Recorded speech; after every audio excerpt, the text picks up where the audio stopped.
What if I told you the most famous portrait of Johannes Kepler wasn't actually him? It was his teacher, Michael Mastelin. The portrait that we most often associate with Kepler isn't actually the person we think it is. And why does this have anything to do with clothing reconstruction? Well, when we're recreating garments from history, we want to make sure to use a primary source and a bunch of secondary sources to figure out who we're reconstructing and why. In this video, I'll walk you through how I used a material culture approach to recreating historic garments in Clo3D. Let's jump in. Who was Johannes Kepler? He lived from 1571 to 1630, and he was a German astronomer and mathematician, best known for his laws of planetary motion, which laid the foundation for Newton's theory of gravity. A key figure in the scientific revolution, he taught mathematics in Austria, but was forced to leave due to the Counter-Reformation and his Lutheran faith. He later worked with astronomer Tycho Brahe in Prague, and after Brahe's death, he became the imperial mathematician to the Holy Roman Emperor. Most depictions of him likely come from this period. Kepler shaped modern astronomy, but what did he actually wear? To answer that, I turned to a secondary biographical source, which helped me understand Kepler's background and social status. Since he wasn't a nobleman, but rather a scholar working within the courts of Central Europe, his clothing would have been formal yet practical, reflecting both his professional role and the fashions of the time. If you do a quick search of Kepler, you're likely going to come up with the one that I showed you before, his mentor Michael Mastelin. A striking image featuring a dramatic rough collar, deep-set eyes. Job done, right? Well, not exactly. This portrait is often misattributed to Kepler, so digging deeper I found depictions of Kepler over time. As his legacy grew, so did the number of engravings, statues, paintings representing him, many created long after his death. Authors Stephen N. Shore and Vaclav Pavlik debunked the Mastelin portrait misattribution, instead identifying a 1910 painting by August Kohler as a more accurate depiction of Kepler, but it was painted in 1910. However, because the portrait was created centuries after Kepler's lifetime, it qualifies as a secondary source. And that's great, but rather than a primary one, which I was looking for. So I continued searching for a primary source, something created during or just after Kepler's lifetime. The best candidate, a 1627 engraving, which is likely the basis for many later depictions.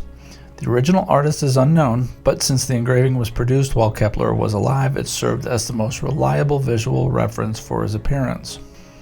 Once I had an accurate depiction and a great primary source, I was able to start reconstructing his clothing.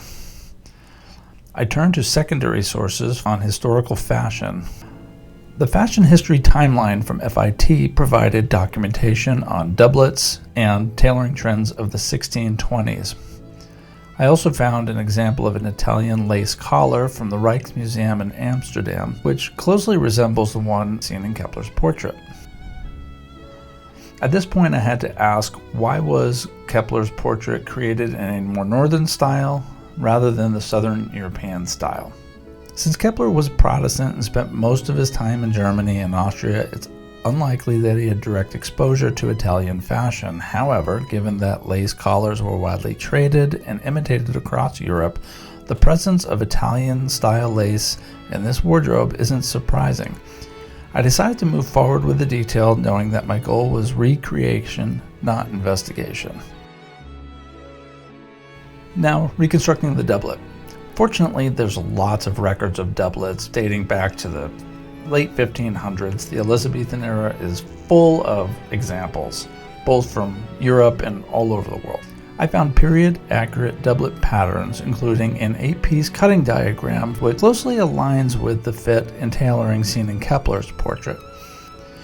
The doublet was a staple of early 17th century European menswear, and Kepler's engraving depicts a fitted garment with a row of buttons down the front. To ensure accuracy, I referenced a range of sources, including the fashion history timeline at FIT and surviving doublet patterns from the early 1600s. The doublet Kepler wears in this portrait has a high collar and buttons all the way up the front to the neckline. The Susan and Ken Reed doublet collection provided insight into common cuts and construction techniques. However, theirs were pigeon-breasted, meaning there was a large protrusion in the front of the chest, which I had to reduce in my pattern because of the fitted nature of Kepler's. To replicate the buttons, I examined close-up images from period doublets and chose a spherical shank-style button, typically of early 17th century European fashion. Since Kepler was from the Holy Roman Empire, his clothing likely followed styles from Saxony and Northern Europe rather than the Italian and Spanish influences seen elsewhere. This engraving shows a smooth-fitted upper sleeve rather than the slashed or patterned styles popular in Southern Europe. I referenced this Saxony ceremonial dress from 1620 to maybe 1635 to confirm that a more structured tailor sleeve was appropriate. The sleeves also taper slightly at the wrist, indicated a fitted cuff. While the engraving and other portraits of Kepler don't show anything below the waist, I need to decide whether or not to actually put in breeches or some other type of pants. Given that most portraits of Northern European scholars and noblemen from this time depict them wearing knee-length breeches with stockings, I opted to follow suit. I referenced Rubens and Rembrandt portraits from the early 1600s, which show similar dressed men. This led me to select a 16th century breeches pattern from the Modern Maker as my construction guide. These breeches were typically fastened at the knee with a ribbon or button, and the stockings would have been held up by garters. Since Kepler was not depicted with visible garters, I opted for a simple stocking silhouette that fits snugly under the breeches.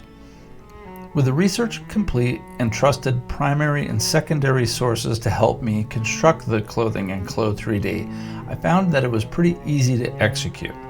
I had enough information to make some decisions and also make some educated guesses.